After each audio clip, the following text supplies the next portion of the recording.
පීගොණුවේ මූලද්‍රව්‍ය පිළිබඳ master class එකේ 11 වෙනි පාඩම. මේ පාඩමෙන් මම උගන්වන්නේ නයිට්‍රික් අම්ලය ගැන. සංශුද්ධ නයිට්‍රික් අම්ලය අවර්ණ උකු ද්‍රවයක්. පිළියගම මේ කාරණේ සංශුද්ධ නයිට්‍රික් අම්ලය අවර්ණ උකු ද්‍රවයකි. නයිට්‍රික් අම්ලය වියෝජනයට ලක් වෙනවා. නයිට්‍රික් අම්ලය වියෝජනය වුණාම හැදෙන්නේ නයිට්‍රජන් ඩයොක්සයිඩ් වායුව, ඔක්සිජන් වායුව සහ ජලය. ඒ ප්‍රතික්‍රියාව අපිට මේ විදිහට ලියන්න පුළුවන් තුලිත කරලා.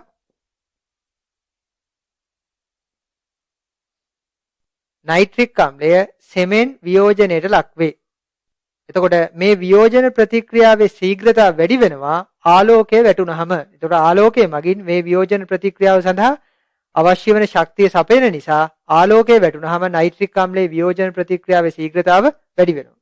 අපි නයිට්‍රික් අම්ලයේ වියෝජන ප්‍රතික්‍රියාව ලියාගමු. නයිට්‍රික් අම්ලයේ වියෝජන ප්‍රතික්‍රියාවේ ශීඝ්‍රතාව ආලෝකයේ මගින් වැඩි කෙරේ. නයිට්‍රික් අම්ලය අඳුරු පැහැති බෝතලයක තිබ්බහම ඒ නයිට්‍රික් අම්ලයට ලැබෙන ආලෝක ප්‍රමාණය අඩු වෙනවා. එතකොට නයිට්‍රික් අම්ලය වියෝජනය වීම අවම කරගෙන වැඩි කාලයක් ගබඩා කරලා තියාගන්න පුළුවන් වෙනවා. අපි ඒ කාරණේ සටහන් කරගමු. නයිට්‍රික් අම්ලයේ වියෝජනය අවම කර ගැනීම සඳහා සාමාන්‍ය නයිට්‍රික් අම්ලය අඳුරු පැහැති බෝතල් තුල ගබඩා කර තබනු ලැබේ.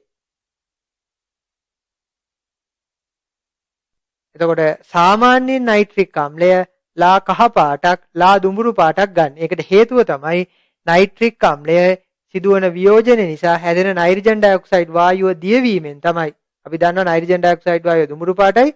ඒ නිසා නයිට්‍රජන් ඩයොක්සයිඩ් වායුව දියවලා තිබ්බහම ඒ ද්‍රාවණය ලා කහ පාටට ලා දුඹුරු පාටට නිරීක්ෂණය වෙනවා. සාමාන්‍යයෙන් සාන්ද්‍ර නයිට්‍රික් අම්ලය ලා කහ පැහැයෙන් හෝ ලා දුඹුරු පැහැයෙන් හෝ නිරීක්ෂණය වේ. නයිට්‍රික් අම්ලයට තියෙනවා ගතිගුණ තුනක්. නයිට්‍රික් අම්ලය ඔක්සිකාරකයක් විදිහට හැසිරෙනවා. නයිට්‍රික් අම්ලය අම්ලයක් විදිහටත් හැසිරෙනවා. නයිට්‍රික් අම්ලය භස්මයක් විදිහට හැසිරෙන අවස්ථාත් තියෙනවා. අපි එතකොට මේ නයිට්‍රික් අම්ලය එක එක විදිහට හැසිරෙන අවස්ථා ගැන කරුණු සාකච්ඡා කරමු. ලියාගම් මාතෘකාවක් නයිට්‍රික් අම්ලය ඔක්සිකාරකයක් ලෙස හැසිරීම. නයිට්‍රික් අම්ලය මගින් ලෝහ ඔක්සිකරණය වෙනවා. දැන් උදාහරණයක් විදිහට ගත්තොත් සිංක් සාන්ද්‍ර නයිට්‍රික් අම්ලය එක්ක ප්‍රතික්‍රියා කෙරුවොත් සිංක් නයිට්‍රේට් හැදෙනවා. නයිට්‍රජන් ඩයොක්සයිඩ් වායුව හැදෙනවා. ජලය හැදෙනවා. එතකොට මේ ප්‍රතික්‍රියාව අපිට පුළුවන් ඔක්සිකරණ ඔක්සිහරණ අර්ධ ප්‍රතික්‍රියා ලිවීමේ ක්‍රමය පාවිච්චි කරලා තුලිත කරන්න. එතකොට මේ ප්‍රතික්‍රියාව සඳහා තුලිත රසායනික සමීකරණය මෙන්න මේ විදිහට අපිට ලබා ගන්න පුළුවන්. කොප සාන්ද්‍ර නයිට්‍රික් අම්ලය එක්ක ප්‍රතික්‍රියා කෙරුවොත් කියුප්‍රික් නයිට්‍රේට් හැදෙනවා. නයිට්‍රජන් ඩයොක්සයිඩ් වායුව හැදෙනවා. ජලය හැදෙනවා. ඒතර මේ ප්‍රතික්‍රියාවත් අපිට පුළුවන් මේ විදිහට තුලිත කරගන්න. අපි ඉස්සෙල්ලාම සලකමු සිංක් සාන්ද්‍ර නයිට්‍රික් අම්ලය සමග ප්‍රතික්‍රියාව. ඒතර මේ ප්‍රතික්‍රියාවේදී සිංක් පරමාණු ඔක්සිකරණාංකයේ බිඳුවේ ඉඳලා ධන 2කට වැඩි වෙනවා. අපි ඒ කාරණේ ලියමු. සිංක් සාන්ද්‍ර නයිට්‍රික් අම්ලය සමග ප්‍රතික්‍රියා කිරීම නිසා සිංක් පරමාණුයේ ඔක්සිකරණාංකය ශුන්‍යයේ සිට ධන 2 දක්වා වැඩි වේ.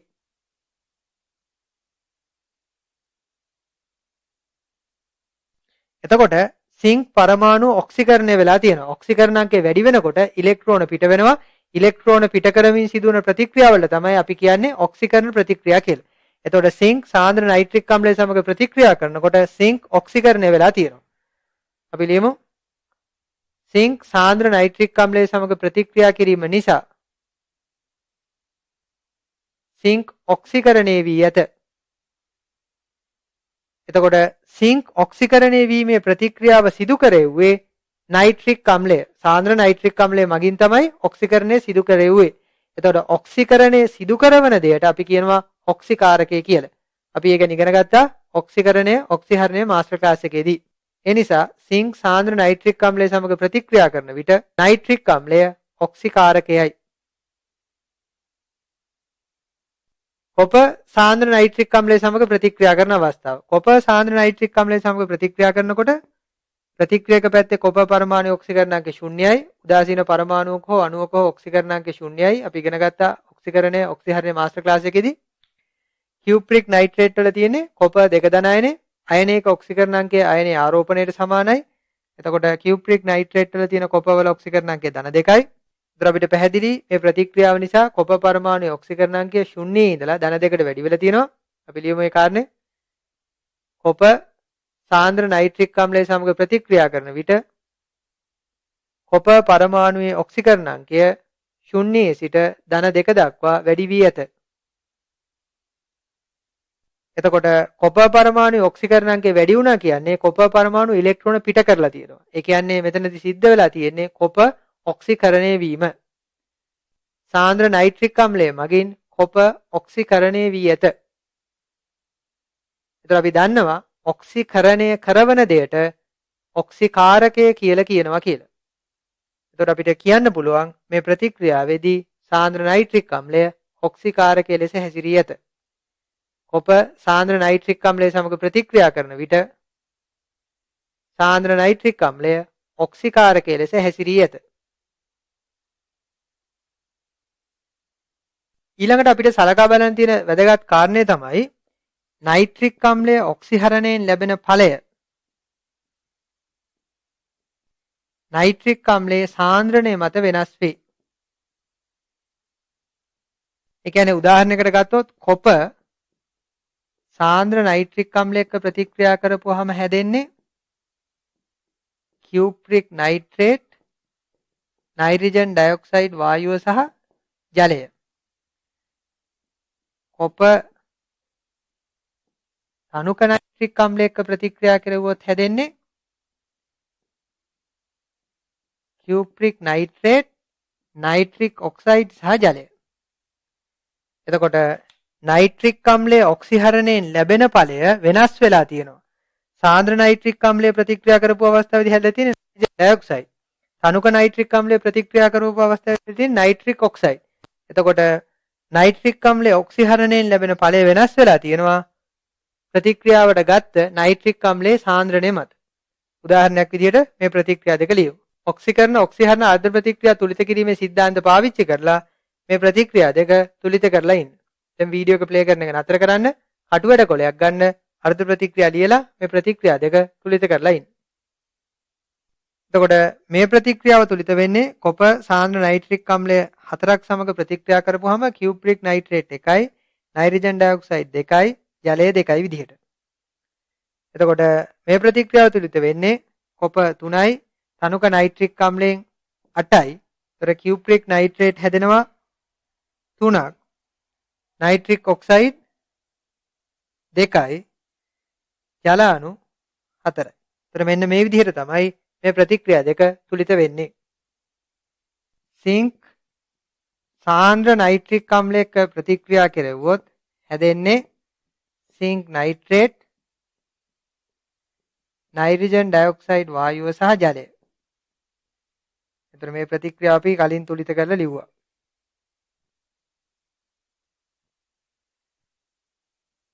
සිංක් තනුක නයිට්‍රික් අම්ලයක ප්‍රතික්‍රියා කෙරුවොත් හැදෙන්නේ සිංක් නයිට්‍රේට් සහ ඇමෝනියම් නයිට්‍රේට් ජලයත් හැදෙනවා. එතකොට මෙතනදිත් අපිට පැහැදිලි සිංක් සමග ප්‍රතික්‍රියා කරන නයිට්‍රික් අම්ලයේ සාන්ද්‍රණය වෙනස් වෙනකොට නයිට්‍රික් අම්ලයේ ඔක්සිහරණයෙන් ලැබෙන ඵලය වෙනස් වෙලා තියෙනවා. සාන්ද්‍ර නයිට්‍රික් අම්ලය ගත්ත වෙලාවේදී ලැබිලා තියෙන්නේ නයිට්‍රජන් ඩයොක්සයිඩ් වායුව. තනුක නයිට්‍රික් අම්ලය ගත්තාම නයිට්‍රික් අම්ලයේ තියෙන නයිට්‍රේට් අයන ඔක්සිහරණය වෙනවා ඇමෝනියම් ධන අයන බවට. අපිට පුළුවන් ඔක්සිකරණ ඔක්සිහරණ අර්ධ ප්‍රතික්‍රියා ලිවීමේ સિદ્ધාන්ත පාවිච්චි කරලා මේ ප්‍රතික්‍රියාව තුලිත කරන්න. වීඩියෝ එක ප්ලේ කරන එක නතර කරලා කටුවැඩ කොලයක් අරගෙන මේ ප්‍රතික්‍රියාව තුලිත කරලා ඉන්න. මේ සමීකරණය තුලිත වෙන්නේ සිංක් 4යි තනුක නයිට්‍රික් අම්ලයෙන් අණු 10යි සිංක් නයිට්‍රේට් 4යි ඇමෝනියම් නයිට්‍රේට් 1යි ජල අණු 3යි. ඒතර මේ විදිහට තමයි මේ ප්‍රතික්‍රියාව තුලිත වෙන්නේ. දීපු තුලිත රසායනික සමීකරණය හරිද කියලා බලලා ඉන්න. නයිට්‍රික් අම්ලය මගින් අලෝහ ඔක්සිකරණය වෙනවා.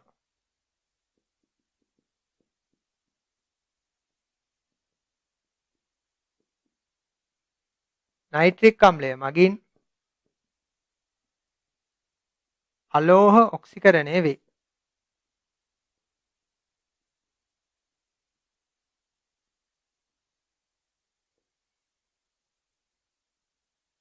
අපි උදාහරණයක් විදිහට ගත්තොත් කාබන් සාන්ද්‍ර නයිට්‍රික් අම්ලය එක්ක ප්‍රතික්‍රියා කරපුවාම කාබන් ඩයොක්සයිඩ් වායුව, නයිට්‍රජන් ඩයොක්සයිඩ් වායුව සහ ජලය ලැබෙනවා. එතකොට මේ ප්‍රතික්‍රියාව අපිට පුළුවන් ඔක්සිකරණ ඔක්සිහරණ අර්ධ ප්‍රතික්‍රියා තුලිත කිරීමේ સિદ્ધාන්ත පාවිච්චි කරලා තුලිත කරන්න. වීඩියෝ එක ප්ලේ කරන එක නතර කරලා කටුවැඩ කොලයක් අරගෙන ඔක්සිකරණ ඔක්සිහරණ අර්ධ ප්‍රතික්‍රියා ලියලා මේ සමීකරණය තුලිත කරලා ඉන්න. එතකොට මේ ප්‍රතික්‍රියා තුලිත කරපුවාම අපිට ලැබෙන්නේ මෙන්න මේ විදිහට කාබන් එකක් සාන්ද්‍ර නයිට්‍රික් අම්ල අණු 4ක් එක්ක ප්‍රතික්‍රියා කරපුවාම කාබන් ඩයොක්සයිඩ් එකක්, නයිට්‍රජන් ඩයොක්සයිඩ් අණු 4ක් සහ ජල අණු 2ක් ලැබෙනවා. මෙන්න මේ විදිහටයි ප්‍රතික්‍රියාව තුලිත වෙන්නේ. එතකොට මේ ප්‍රතික්‍රියාවේදී ප්‍රතික්‍රියක පැත්තේ කාබන් පරමාණු ඔක්සිකරණාංක අපිට තීරණය කරන්න පුළුවන් උදාසීන පරමාණුවක හෝ අණුවක හෝ ඔක්සිකරණාංකය 0යි. පළ පැත්තේ තියෙන්නේ කාබන් ඩයොක්සයිඩ්. එතකොට නිශ්චිත ඔක්සිකරණාංකයේ තියෙන අවස්ථා අණුපිළිවෙලින් ඔක්සිකරණාංක ලබා දුන්නාම කාබන් ඩයොක්සයිඩ් ඔක්සයිඩයක් නිසා ඔක්සිජන් පරමාණු ඔක්සිකරණාංකය ලැබෙනවා 2යි කියලා. එතකොට කාබන් පරමාණු ඔක්සිකරණාංකය අපිට ගණනය කරන්න පුළුවන් සංයෝගයක සමස්ත ඔක්සිකරණාංකය සඳහා වන සමීකරණය ලිවීමෙන්. එතකොට අපිට ලැබෙනවා කාබන් පරමාණු ඔක්සිකරණාංකය ධන 4යි කියලා. එතකොට කාබන් නයිට්‍රික් අම්ලය සමග ප්‍රතික්‍රියා කිරීම නිසා කාබන් පරමාණුයේ ඔක්සිකරණාංකය 0 ඉඳලා ධන 4ට වැඩි වෙලා තියෙනවා. අපි ඒ කාරණේ ලියමු. නයිට්‍රික් අම්ලය සමග ප්‍රතික්‍රියා කිරීම නිසා කාබන් පරමාණුයේ ඔක්සිකරණාංකය 0 සිට ධන 4 දක්වා වැඩි වී ඇත. එතකොට කාබන් පරමාණුවේ ඔක්සිකරණාංකය වැඩි වුණා කියන්නේ කාබන් පරමාණුව ඔක්සිකරණය වෙලා තියෙනවා.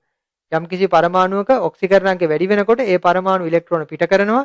ඉලෙක්ට්‍රෝන පිට කරන ප්‍රතික්‍රියාවල කියන්නේ ඔක්සිකරණ ප්‍රතික්‍රියා. එතකොට මෙතනදී සිද්ධ වෙලා තියෙන්නේ කාබන් ඔක්සිකරණය වීම. අපිට ලියන්න පුළුවන් මෙහෙම නයිට්‍රික් අම්ලය සමග ප්‍රතික්‍රියා කිරීම නිසා කාබන් ඔක්සිකරණය වී ඇත.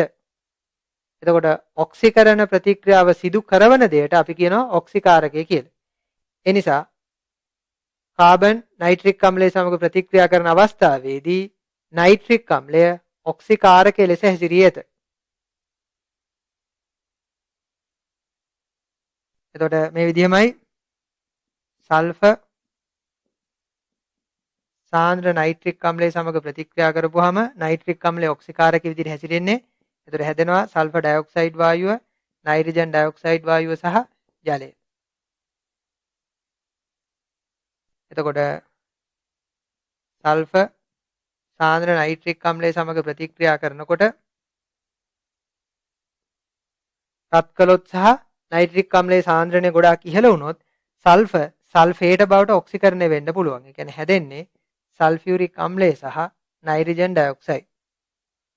එතකොට මේ ප්‍රතික්‍රියාවෙන් ලැබෙන ඵල නයිට්‍රික් අම්ලයේ සාන්ද්‍රණය සහ ප්‍රතික්‍රියාව සිදුවන උෂ්ණත්වය මත වෙනස් වෙනවා.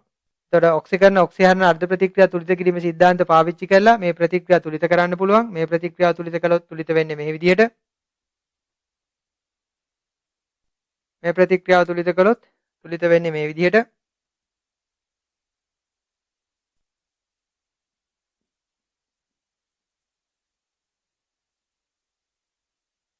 ඒ විදිහට අපිට පුළුවන් මේ ප්‍රතික්‍රියා තුලිත කරලා ලියන්න. ප්‍රතික්‍රියක පැත්තේ සල්ෆර් පරමාණු ඔක්සිකරණාංකය 0යි. ඵල පැත්තේ සල්ෆර් පරමාණු ඔක්සිකරණාංකය ගණනය කරන්න ඕනේ. සල්ෆර් ඩයොක්සයිඩ් අණුවේ තමයි සල්ෆර් පරමාණු තියෙන්නේ. එතකොට නිශ්චිත ඔක්සිකරණාංක ඇති අවස්ථා අනුපිළිවෙලින් ඔක්සිකරණාංක ලබා දුන්නාම ඔක්සිජන් පරමාණු ඔක්සිකරණාංකය ඍණ 2යි කියලා ලැබෙනවා. එතකොට සල්ෆර් පරමාණු ඔක්සිකරණාංකය ධන 4යි කියලා ගණනය කරගන්න පුළුවන්. එතකොට අපිට කියන්න පුළුවන් සල්ෆර් නයිට්‍රික් අම්ලය සමග ප්‍රතික්‍රියා කරන විට සල්ෆර් පරමාණුවේ ඔක්සිකරණාංකය 0 සිට ධන 4 දක්වා වැඩි වී ඇත. එතකොට සල්ෆර් පරමාණුවේ ඔක්සිකරණාංකය වැඩි වුණා කියන්නේ සල්ෆර් ඔක්සිකරණය වෙලා තියෙන්නේ. ඔක්සිකරණ ප්‍රතික්‍රියාවක් සිදු කරන දෙයට අපි කියනවා ඔක්සිකාරකය කියලා. සාන්ද්‍ර නයිට්‍රික් අම්ලය සමග සල්ෆර් ප්‍රතික්‍රියා කරන විට සල්ෆර් ඔක්සිකරණය වී ඇත. එනිසා සල්ෆර් සාන්ද්‍ර නයිට්‍රික් අම්ලය සමග ප්‍රතික්‍රියා කරන විට ඔක්සිකාරකයේ ලෙස හැසිරී ඇත. එතකොට මේ විදිහටම මේ ප්‍රතික්‍රියාව ගැනත් අපිට කරුණු කියන්න පුළුවන්. ප්‍රතික්‍රියක පැත්තේ සල්ෆර් පරමාණු ඔක්සිකරණාංකය 0යි. උදාසීන පරමාණුවක හෝ උදාසීන අණුවක හෝ ඔක්සිකරණාංකය 0යි. ඒ අණුව ප්‍රතික්‍රියක පැත්තේ සල්ෆර් පරමාණු ඔක්සිකරණාංකය 0යි. ඵල පැත්තේ සල්ෆර් තියෙන්නේ සල්ෆියුරික් අම්ලයේ. එතකොට නිශ්චිත ඔක්සිකරණාංක ඇති අවස්ථා අණුපිළිවෙලින් ඔක්සිකරණාංක ලබා දිය යුතුයි. එතකොට සල්ෆේට් අයනයේ ඔක්සිජන් තියෙන්නේ ඔක්සිජන් පරමාණුවක් ඔක්සයිඩයක හෝ ඔක්සි ඇනායනයක හෝ ඔක්සෝ කැටායනයක හෝ පවතින විට ඒ ඔක්සිජන් පරමාණුවේ ඔක්සිකරණාංක ඍණ 2යි. හයිඩ්‍රජන් පරමාණුවක් අලෝහයකට බැඳී ඇති විට එම හයිඩ්‍රජන් පරමාණුවේ ඔක්සිකරණාංකය ධන 1යි. එතකොට සල්ෆියුරික් අම්ලය තුල හයිඩ්‍රජන් පරමාණු බැඳිලා තියෙන්නේ ඔක්සිජන් පරමාණු වලට. අපි ඒක ඉගෙන ගත්තා රසායනික බන්ධන මාස්ටර් ක්ලාස් එකේදී. එතකොට හයිඩ්‍රජන් පරමාණු ඔක්සිකරණාංකය ධන 1යි. දැන් අපිට ගණනය කරන්න පුළුවන් සල්ෆර් පරමාණුවේ ඔක්සිකරණාංකය. එතකොට ලැබෙනවා සල්ෆර් පරමාණු ඔක්සිකරණාංකය ගණනය කරපුවාම ධන 6යි. ඒ ගණනය කිරීමට පාවිච්චි කරන්නේ සංයෝගයක සමස්ත ඔක්සිකරණාංකය සංයෝගයේ එක් එක් පරමාණු වල ඔක්සිකරණාංක වල එකතුවට සමානයි කියන સિદ્ધාන්තය. එතකොට අපිට කියන්න පුළුවන් සල්ෆර් නයිට්‍රික් අම්ලය සමග ප්‍රතික්‍රියා කිරීමේදී සල්ෆර් පරමාණුවේ ඔක්සිකරණාංකය 0 සිට ධන 6 දක්වා වැඩි වෙලා තියෙනවා. අපි ලියමු ඒ කාරණේ. සල්ෆර් සාන්ද්‍ර නයිට්‍රික් අම්ලය සමග ප්‍රතික්‍රියා කිරීමේදී සල්ෆර් පරමාණුවේ ඔක්සිකරණාංකය 0 සිට ධන 6 දක්වා වැඩි වී ඇත.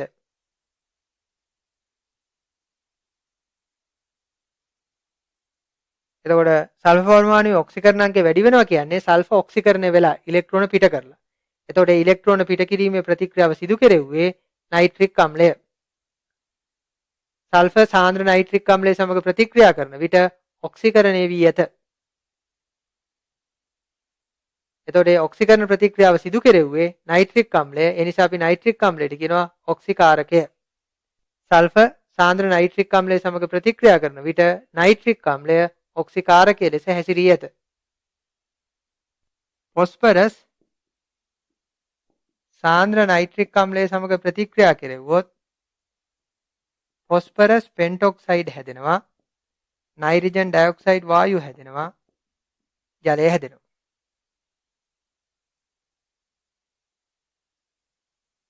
එතකොට මේ ප්‍රතික්‍රියාව ඔක්සිකරණ ඔක්සියන් අර්ධ ප්‍රතික්‍රියා තුලිත කිරීමේ સિદ્ધාන්ත පාවිච්චි කරලා අපිට තුලිත කරන්න පුළුවන්. දැන් වීඩියෝ එක ප්ලේ කරන එක නතර කරලා මේ ප්‍රතික්‍රියාව කටු වැඩ කොලයක තුලිත කරලා ඉන්න.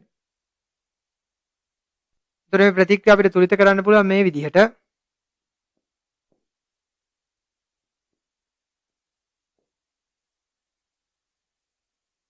සමහර වෙලාවට මේ ප්‍රතික්‍රියාව ලියලා තියන්නේ මෙන්න මේ විදිහට.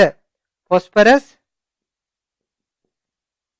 සාන්ද්‍ර නයිට්‍රික් අම්ලයක ප්‍රතික්‍රියා කරපුවාම ඕතෝ ෆොස්ෆරික් අම්ලය හැදෙනවා කියලා.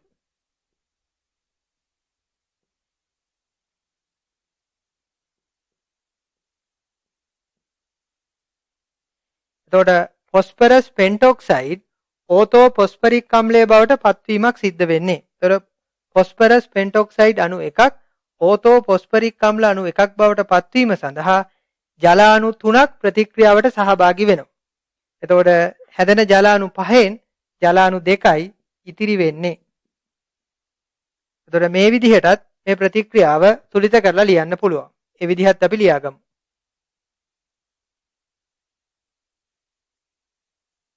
එතකොට මේ ප්‍රතික්‍රියාවේදී ප්‍රතික්‍රියක පැත්තේ ෆොස්ෆරස් පරමාණු ඔක්සිකරණාංකය 0යි.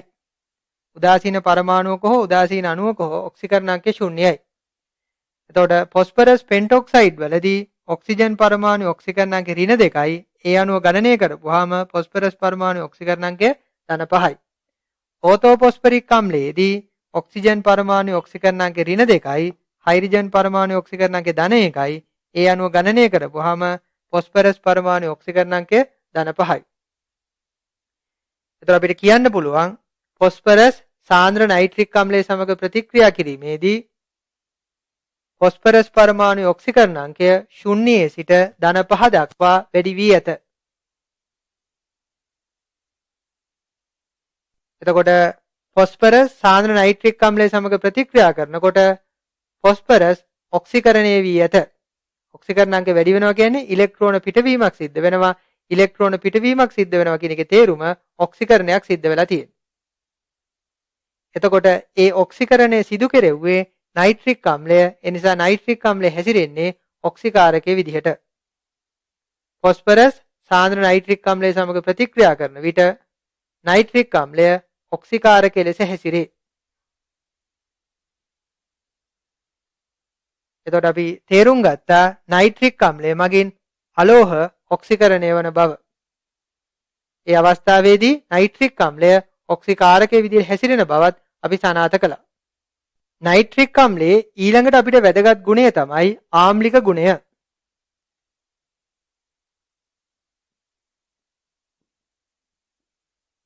නයිට්‍රික් අම්ලය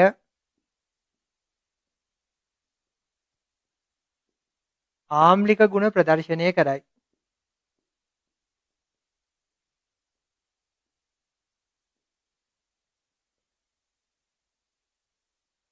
ඒ කාරණේ සටහන් කරගමු.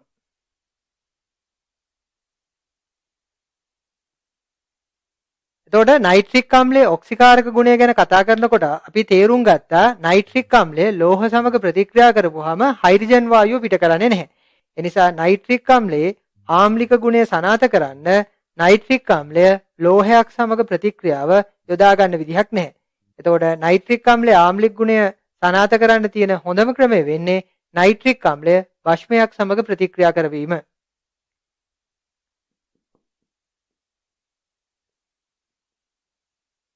නයිට්‍රික් අම්ලය භස්ම සමග ප්‍රතික්‍රියා කරනවා.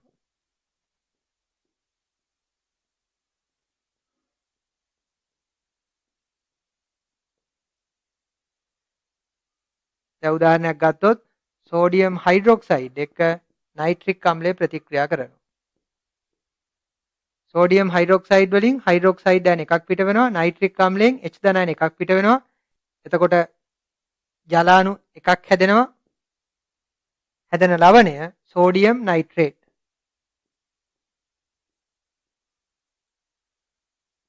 බේරියම් හයිඩ්‍රොක්සයිඩ් භස්මයක් නයිට්‍රික් අම්ලය සමග ප්‍රතික්‍රියා කරනවා.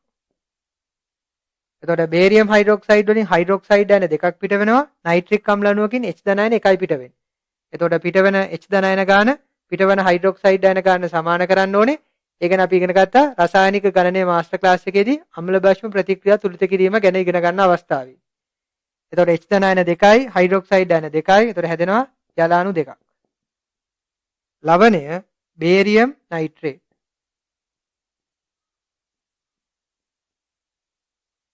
නයිට්‍රික් අම්ලයේ ආම්ලික ගුණය සඳහා උදාහරණ විදිහට මේ ප්‍රතික්‍රියා දෙක ලියාගමු.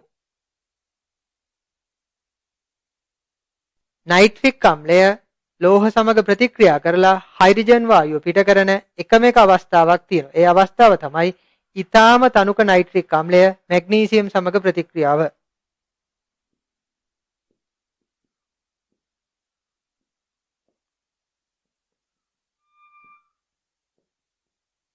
ඊටාම තනුක නයිට්‍රික් අම්ලය මැග්නීසියම් සමග ප්‍රතික්‍රියා කරපුවාම මැග්නීසියම් නයිට්‍රේට් හැදිලා හයිඩ්‍රජන් වායුව පිට වෙනවා. ප්‍රතික්‍රියාව මේ විදිහට තුලිත කරලා ලියන්න පුළුවන්. මේ ප්‍රතික්‍රියාව සිදු කරන්නේ මෙහෙමයි. බීකරයක් අරගෙන ඒ බීකරයට ආසුත් ජලය බීකරෙන් භාගයක් විතර දාලා මැග්නීසියම් පටි කැබලි කීපයක් ඒ බීකරයට දාලා නයිට්‍රික් අම්ලය බිඳුව යොදනකොට එක්තරා අවස්ථාවකදී මැග්නීසියම් ලෝහ පටි වලින් වායු බුබුලු පිට වෙන්න පටන් ගන්නවා. ඒ වෙලාවට පිට වෙන්නේ හයිඩ්‍රජන් වායුව. එතකොට ඒ වෙලාවේදී නයිට්‍රික් අම්ලයේ සාන්ද්‍රණය ගොඩාක් අඩුයි. ඊටාම තනුක නයිට්‍රික් අම්ල එකයි මැග්නීසියම් ප්‍රතික්‍රියා කරපුවාම හයිඩ්‍රජන් වායුව පිට කරන්නේ. අපි මේ පරීක්ෂණාත්මක තත්ත්වය ලබා ගන්න විදිහත් ලියමු. ධන සෙන්ටිමීටර් 100 බීකරයකට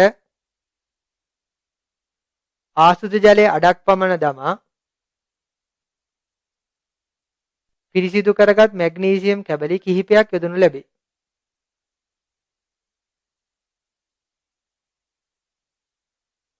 ඉන්පසු සාන්ද්‍ර නයිට්‍රික් අම්ලය 0.0 යොදන විට මැග්නීසියම් පටි වලින් වායු බුබුලු පිටවීම ආරම්භ වනු දක්නට ලැබේ. එවිට පිටවන්නේ හයිඩ්‍රජන් වායුවයි. එතකොට මේ අවස්ථාව හැර වෙන කිසිම අවස්ථාවකදී නයිට්‍රික් අම්ලය ලෝහ සමග ප්‍රතික්‍රියා කළ හයිඩ්‍රජන් වායුව පිට කරන්නේ නැහැ. සිද්ධ වෙන්නේ නයිට්‍රික් අම්ලයේ ඔක්සිහරණයෙන් යම්කිසි ප්‍රභේදයක් සෑදීම. නයිට්‍රික් අම්ලය භස්මයක් විදිහට හැසිරෙන අවස්ථාවකුත් තියෙනවා.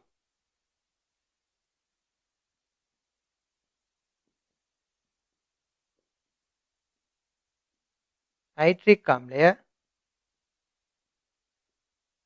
භස්මයක් ලෙස හැසිරේ. ඒ අවස්ථාව තමයි සාන්ද්‍ර නයිට්‍රික් අම්ලය සාන්ද්‍ර සල්ෆියුරික් අම්ලය සමග ප්‍රතික්‍රියා කරන අවස්ථාව. එතකොට මේ අවස්ථාවේදී සාන්ද්‍ර නයිට්‍රික් අම්ලයෙන් හයිඩ්‍රොක්සයිඩ් අයනයක් පිට වෙනවා සාන්ද්‍ර සල්ෆියුරික් අම්ලයට. එතකොට හැදෙනවා ජලය. නයිට්‍රික් අම්ලයෙන් හයිඩ්‍රොක්සයිඩ් අයනයක් පිට වෙච්ච හින්දා හැදෙන්නේ නයිට්‍රෝනියම් අයනය. සල්ෆියුරික් අම්ල අණුවකින් H ධන අයනයක් පිටවීමෙන් හැදෙනවා බයිසල්ෆේට් අයන. එතකොට මෙන්න මේ ප්‍රතික්‍රියාව සිද්ධ වෙනවා සාන්ද්‍ර නයිට්‍රික් අම්ලය සාන්ද්‍ර සල්ෆියුරික් අම්ලයක ප්‍රතික්‍රියා කරනකොට. අපි ලියමු මේ ප්‍රතික්‍රියාව. සාන්ද්‍ර නයිට්‍රික් අම්ලය සාන්ද්‍ර සල්ෆියුරික් අම්ලය සමග ප්‍රතික්‍රියා කරන විට සාන්ද්‍ර නයිට්‍රික් අම්ල අණුවකින් හයිඩ්‍රොක්සයිඩ් අයනයක් පිටවන නිසා එම අවස්ථාවේදී නයිට්‍රික් අම්ලය භස්මයක් ලෙස හැසිරේයයි කියනු ලැබේ. එතකොට මේ ප්‍රතික්‍රියාව වැදගත් වෙනවා කාබනික රසායනයේදී බෙන්සීන් නයිට්‍රෝකරණය කරනකොට අවශ්‍ය වන ඉලෙක්ට්‍රෝෆයිලය නයිට්‍රෝනියම් අයනය නිපදවා ගැනීමට පාවිච්චි කරන්නේ මේ ප්‍රතික්‍රියාව. බෙන්සීන් නයිට්‍රෝකරණයේදී අවශ්‍ය වන ඉලෙක්ට්‍රෝෆයිලය නිපදවා ගැනීමට මෙම ප්‍රතික්‍රියාව වැදගත් වේ.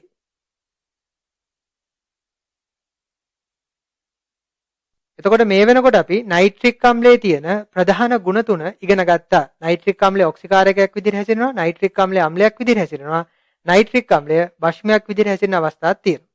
නයිට්‍රික් අම්ලයේ සතුව තව විශේෂ ගුණයක් තියෙනවා. ඒ ගුණය තමයි නයිට්‍රික් අම්ලය මගින් ලෝහ අකර්මණ්‍ය වීම.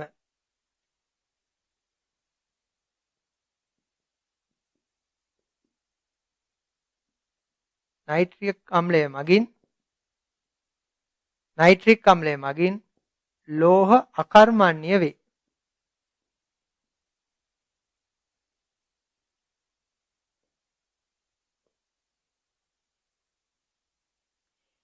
ඒ කියන්නේ සාන්ද්‍ර නයිට්‍රික් අම්ලය යකඩ, නිකල්, ක්‍රෝමියම් වගේ ලෝහ එක්ක ප්‍රතික්‍රියා කරනකොට හැදෙන ඔක්සයිඩ් ස්තරය තවදුරටත් නයිට්‍රික් අම්ලය සමග ප්‍රතික්‍රියා කරන්නේ නැතුව යනවා. ඒ ඔක්සයිඩ් ස්තරය ලෝහ පෘෂ්ඨයෙන් වෙන් වෙන්නේ නැතුව යනවා. එතකොට සිද්ධ වෙන දේ තමයි තවදුරටත් නයිට්‍රික් අම්ලය ප්‍රතික්‍රියාවට යෙදූ ලෝහය සමග ප්‍රතික්‍රියා කරන්නේ නැතුව ප්‍රතික්‍රියාව නතර වෙනවා. එතකොට මෙන්න මේ සිද්ධියට අපි කියනවා අදාළ ලෝහය අකර්මණ්‍ය වීම කියලා. අපි ඒ කාරණේ සටහන් කරගමු. සාන්ද්‍ර නයිට්‍රික් අම්ලය යකඩ, නිකල්, ක්‍රෝමියම් වැනි ලෝහ සමග ප්‍රතික්‍රියා කරන විට සෑදෙන ඔක්සයිඩ් ස්තරය සාන්ද්‍ර නයිට්‍රික් අම්ලය තුල දිය නොවේ. එම ලෝහ ඔක්සයිඩ් ස්තරය ලෝහ පෘෂ්ඨයෙන් වෙන්වීමක් සිදු නොවන නිසා නයිට්‍රික් අම්ලය තවදුරටත් ලෝහය සමග ප්‍රතික්‍රියා කිරීම නතර වේ.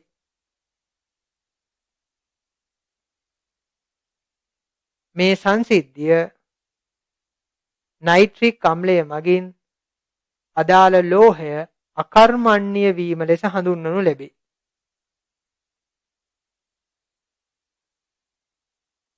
එතකොට මේ පාඩමෙන් අපි නයිට්‍රික් අම්ලය සතු ගුණ ගැන ඉගෙන ගත්තා.